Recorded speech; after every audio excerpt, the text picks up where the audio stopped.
I'm Rod Serling. You're listening to the Zero Hour. Rest your eyes.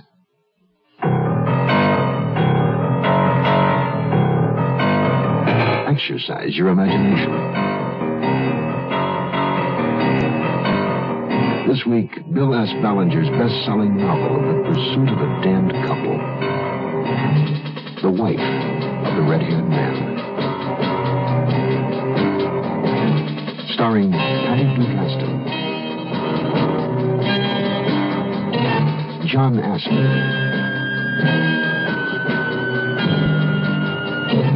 and Howard Duff. In Elliot Lewis's production of The Zero Hour.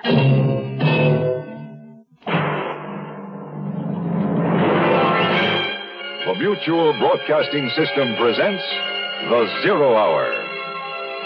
Sponsored in part by the makers of Quaker State Motor Oil and National Presto Industries. This is The Zero Hour on Mutual Radio.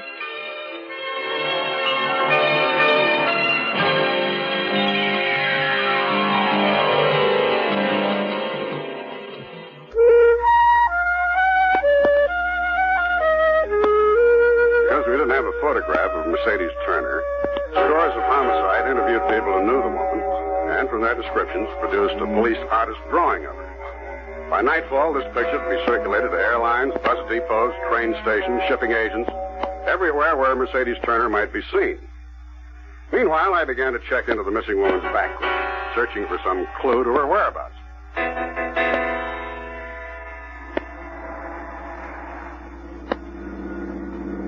Mercedes Turner's maiden name was Clinton.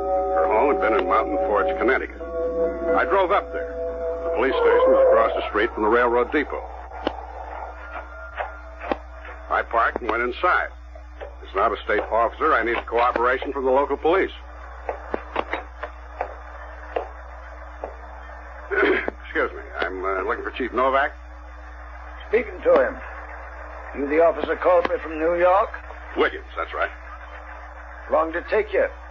Less than 3 hours. Too close. We folks here feel about city cops. Well, I didn't realize I was in a popularity contest. Mercedes Turner, you said on the phone. Yes. You know her? Yeah. And she was a little girl. Name was Clinton before she was married. What was she like? Nice kid. Real pretty, lively, blonde hair, big blue eyes. Did you ever get in any trouble around here? Nope. Caution her once in a while against speeding a mite too fast. Lyman Clinton, her dad, gave her a little yellow car when she first went away to school. Drove it all over. Real fast sometimes. You know kids. Clintons are pretty well off. Don't worry where the next meal's coming from. Old family in these parts? Tolerable. 4 or 5 generations. Was Mercedes an only child? Yeah. Light of Lyman's eye. Mighty proud of her. Maybe a mite too proud. How's that? I sort of always figured he knew what was best. Nothing good enough for her in Lyman's view, regardless what she wanted. You believe she shot her own husband? I don't know. What's your opinion? If she wanted to bad enough, she might have. Except one thing don't line up. What I know about Mercedes. What's that? Well, she was brung up proper. Knows right and wrong. And maybe she got mad in blazes. Even had good enough reason to shoot her husband. But if she did it, she'd take a medicine. She'd walk in and hand you the gun. Well, you'll see. You'll see what I mean when you meet her daddy.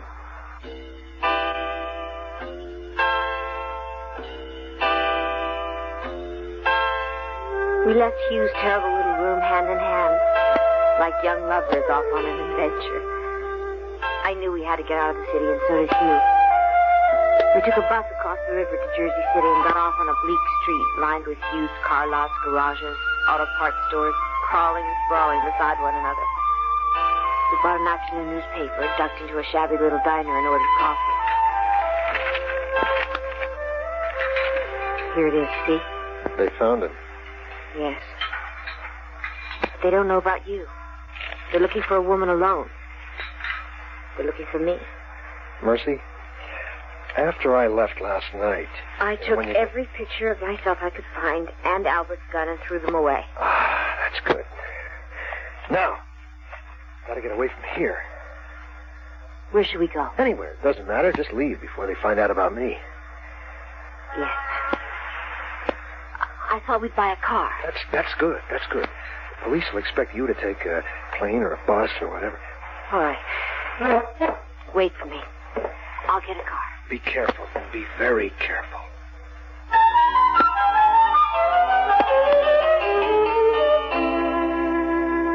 I'm going to get you. Chief Novak and I had lunch, and then I called New York and talked to Scores. He got the all-points bulletin out on Mercedes Turner with her description, and was in the tedious business of checking out everywhere she might have gone. Friends, neighbors, stores, everything. So far, he'd come up empty. The woman had simply disappeared. I was approaching the puzzle from the other direction, trying to find a connecting thread from her earlier days. Chief Novak drove me out to her father's house.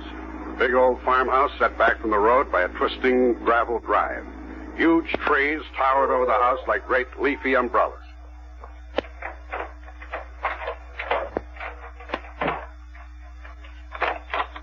Come in. Lyman Clinton, the woman's father, was tall and thin, a bit stooped. He had a long, thin face with creases running from cheek to nose, snow-white hair. He led Novak and me into a study off the big living room. He motioned us to a couple of worn, shiny leather chairs and seated himself behind an old-fashioned roll-top desk. It was a genteel, patrician background for a woman I was beginning to suspect of murder. Chief Novak says you want to talk about my daughter. That's right, Mr. Clinton. Now, before we get started, if I did know anything, I doubt I'd tell you. Furthermore, I'll never believe she shot Albert Turner. Did she have any reason to shoot him? None I know about. Anyone else want to shoot him? No. You hesitate. Just thinking. Would Mrs. Clinton have any information? Quite sure she wouldn't. Miss Clinton's gone now. Buried better than 5 years. I'm sorry, I didn't realize. When was the last time you saw your daughter? A couple of weeks ago. Dinner one night in the city. You see her often? My daughter and I are very close. Sometimes she comes up here, or else I go to New York. When did she marry Albert Turner? A little over a year ago. Do you have a picture of her? No. Not even a wedding picture? You heard me. I don't like pictures. Well, there's one over there. Mrs. Clinton? Yes. That's the exception. And if you had a picture of Mercedes, you wouldn't give it to me anyway, would you? Williams, I think maybe we better move along. Mm-hmm. All right. Thanks for your time, Mr. Clinton.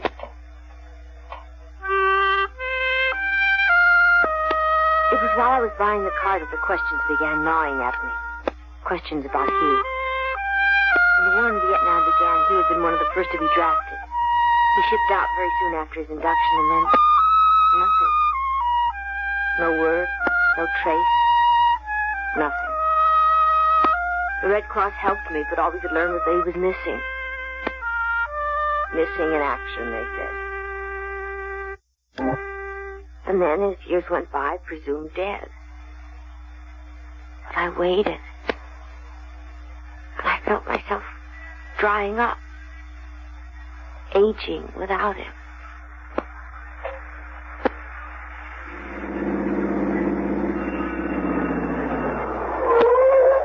Is this the car? It's not bad. This is it. What names you use? Mrs. Walter Brewer, Trenton, New Jersey. Slide over. I'll drive. Do you have a license? You've been away a long time. Yours isn't good now either. Has your right name on it. What's the difference? If we're stopped, that's it for both of us. Yes.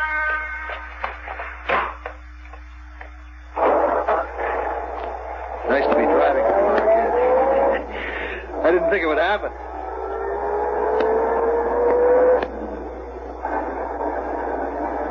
Where are we going? Away. Far, far away. You and me, Mercy. Just the way it used to be. Yes. Just wait.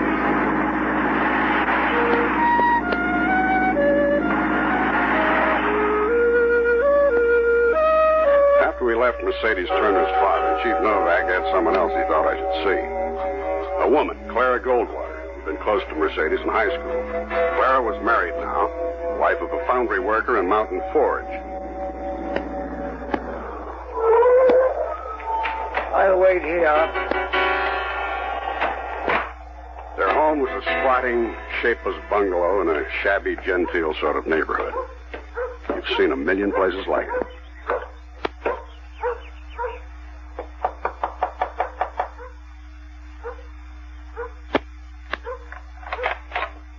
Mrs. Battles? Yes? You used to be Clara Goldwater, a friend of Mercedes Clinton? Oh, yes? My name is Williams, New York Police.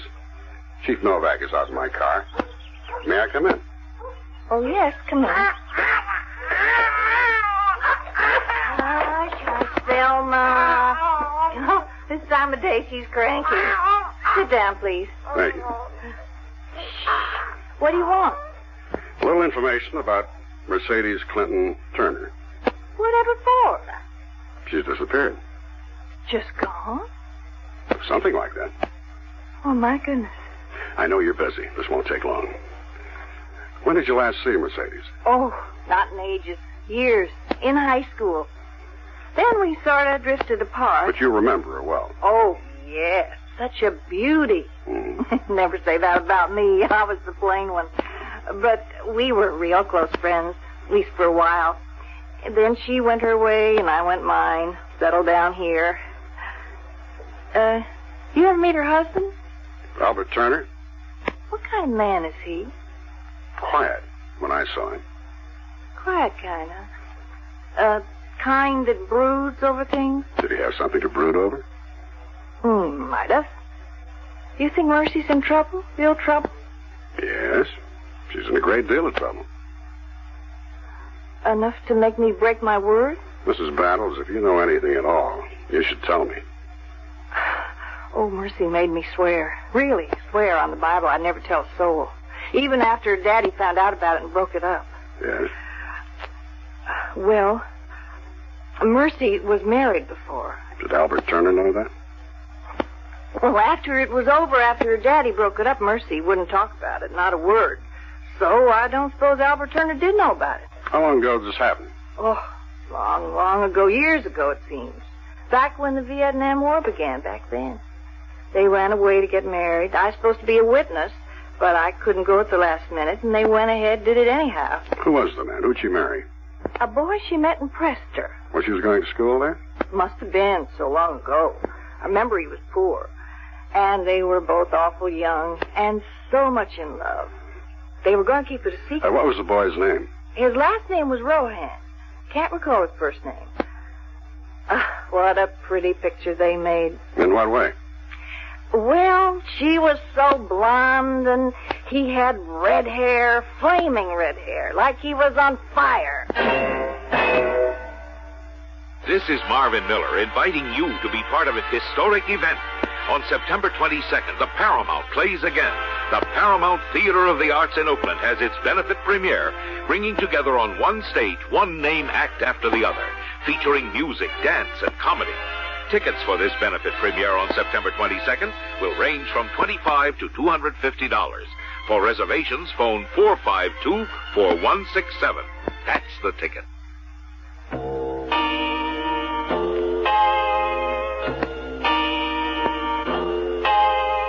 Hugh drove carefully, partly because he wasn't used to being behind the wheel, and partly so he wouldn't do anything to make a policeman stop us.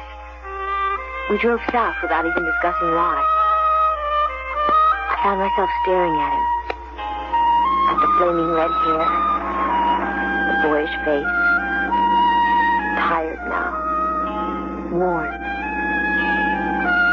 He must have felt me staring at him because he shifted in the seat to look at me. That's when I saw that he was still carrying the gun in his jacket pocket. Hugh? Yeah? Should you keep the gun? Shouldn't you get rid of it? No, I have to keep it. You'll see.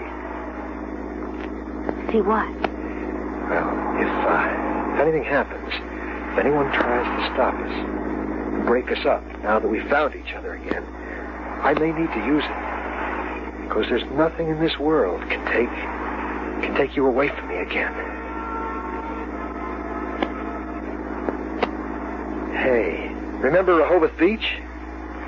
Yes, of course I remember. That's where we're going. A second honeymoon, Mercy. Huh? It's winter. Will anything be open? We don't need more than a room. And the police won't look for us there. All the police are watching for right now is a single woman. They don't know about the car, or the jersey plates in the car, or about me. We're going to have our second honeymoon, Mercy.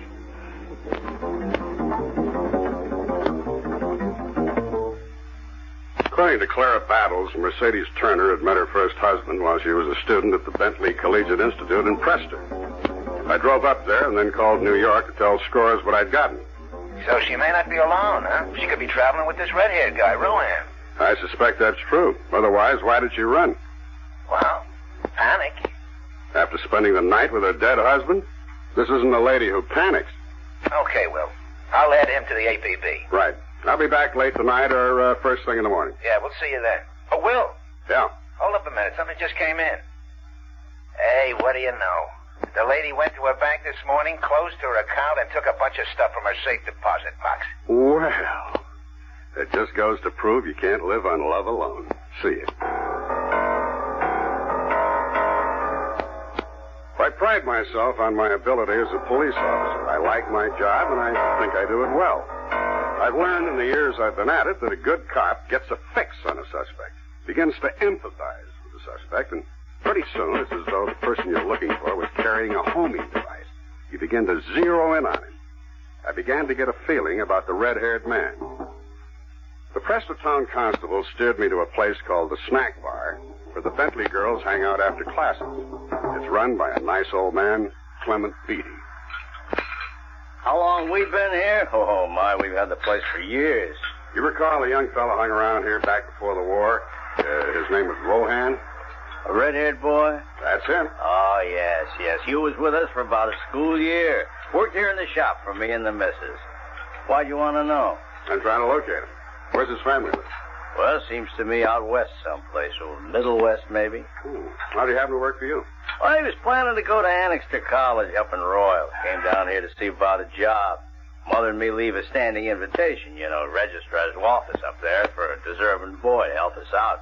Why was he so far from home? He wanted to be a doctor, and Annixter's one of the best pre-med schools in the country, Yeah.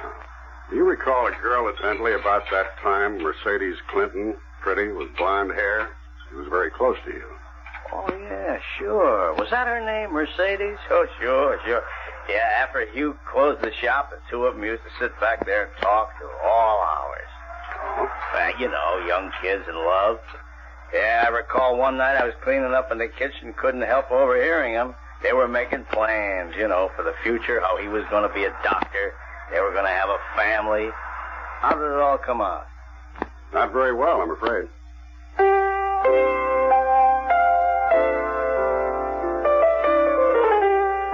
We rented a tiny cabin at Rehoboth Beach, close by the water. And that night we slept in each other's arms for the first time since you'd gone off to war.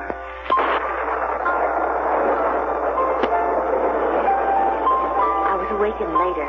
I don't know what time it was. By the sound of a sudden storm. And lying there, I was aware that Hugh was also awake.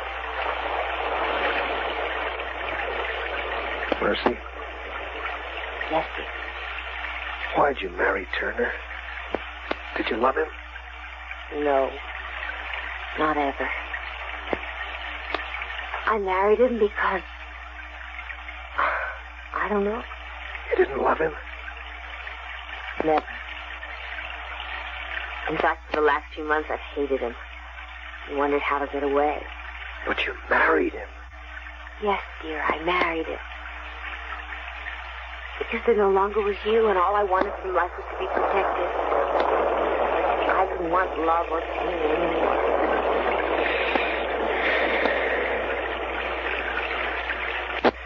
Mercy? Yes, dear. He was right, Your husband was right. About what? I was a convict. I am a convict. I escaped from prison last week.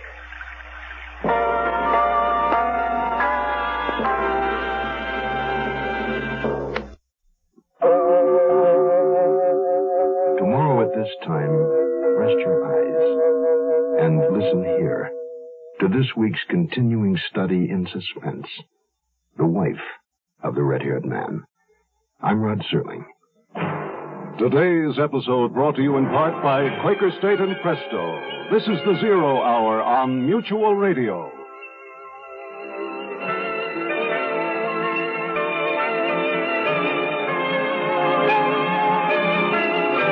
You have been listening to The Zero Hour, a presentation of the Mutual Broadcasting System in association with Hollywood Radio Theater, heard every weekday at this time.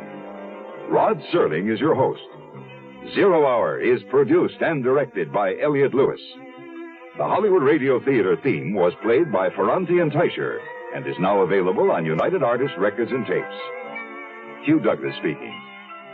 Tune in tomorrow, and once again, Rest your eyes and listen here to The Zero Hour.